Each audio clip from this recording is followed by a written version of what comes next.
Hey everybody, Tom here from Legal Growth. I hope you're all okay. Now today I just wanted to come on and record a quick video about social proofing and the importance of social proofing for legal businesses. And when we talk about social proofing, what do we mean? Well, social proofing is essentially the act or the art of describing or explaining to somebody that other people trust you or that you're trusted by other clients. And therefore, psychologically, it means that they will trust you and theoretically you'll get more business as a result. So examples of social proofing, or simple examples of social proofing, include getting reviews and testimonials. Then it's a case of how do we use those reviews and testimonials to build trust and generate more business for our law firm. We've got a few ideas that we'd like to share with you, which might be useful. So first and foremost, let's start to think about the way that we use our language. One of the things that we've seen, one of the things that we encourage our clients to do, is to think about the language that they use when talking about clients. So if we're recording video content, for example, we encourage them to say things like, we saw a client recently who. Soft sales psychology, that's already explaining to somebody, a prospect that's watching the video, that they've got clients that trust them.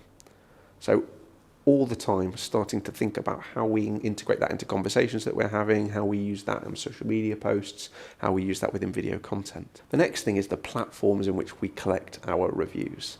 So many of you will be aware of review solicitors, many of you will be aware of Trustpilot and Google reviews, but obviously the question then comes down to where should we collect our reviews? Well, I'm a massive fan of Google. 93% of web traffic goes through Google, and that was correct as of 2 months ago. So we need to start thinking about collecting Google reviews first and foremost. The first place people will go to get information about whether they trust your firm will be to Google. They'll search for solicitor near me or will writer near me, whatever it might look like. And they'll use the information that Google puts in front of them to make a decision as to who they're going to use to support them with their legal problem. So, first and foremost, get every other review platform and collect reviews on Google. When should you collect them until? Well, I would suggest that you collect them until you've got more than your closest geographical competitor.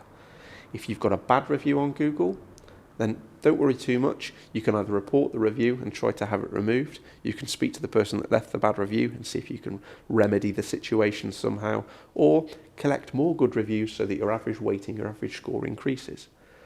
Now, I'm not hating on review solicitors, but ultimately review solicitors gets its traffic through search engines like Google. So you've got to rely on it having good domain authority strength for your reviews to be seen.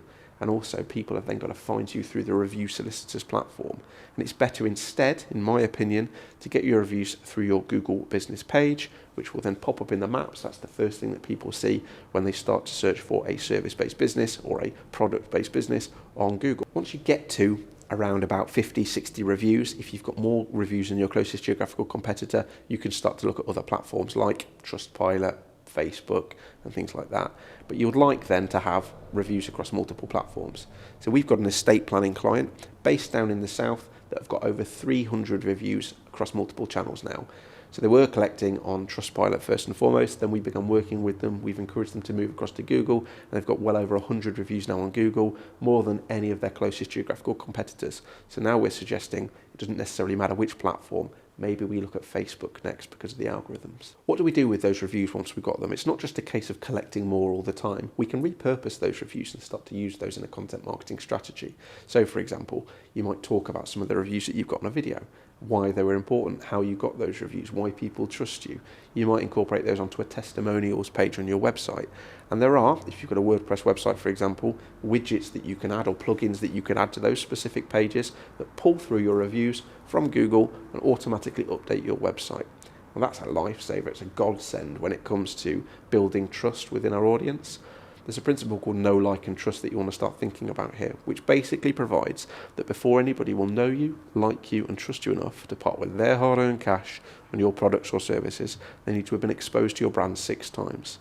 Well, if we can show them that other people have already trusted you with their estate planning, their litigation, their divorce, whatever it might look like, then ultimately they will do the same. It will bring those touch points down from 6 to maybe 3, and then obviously recommendations and referrals will play a part. So how can we build that social proof? If you've got a decent CRM system, a CRM system is a client relationship management system, there'll be the functionality within it to send an automated email out to clients requesting a review.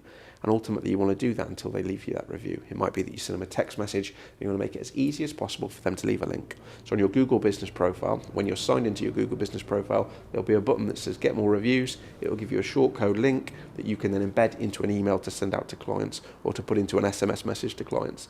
So start to send that out to clients when they've been through the process, when they understand what your service looks like, and when they're happy and they're delighted.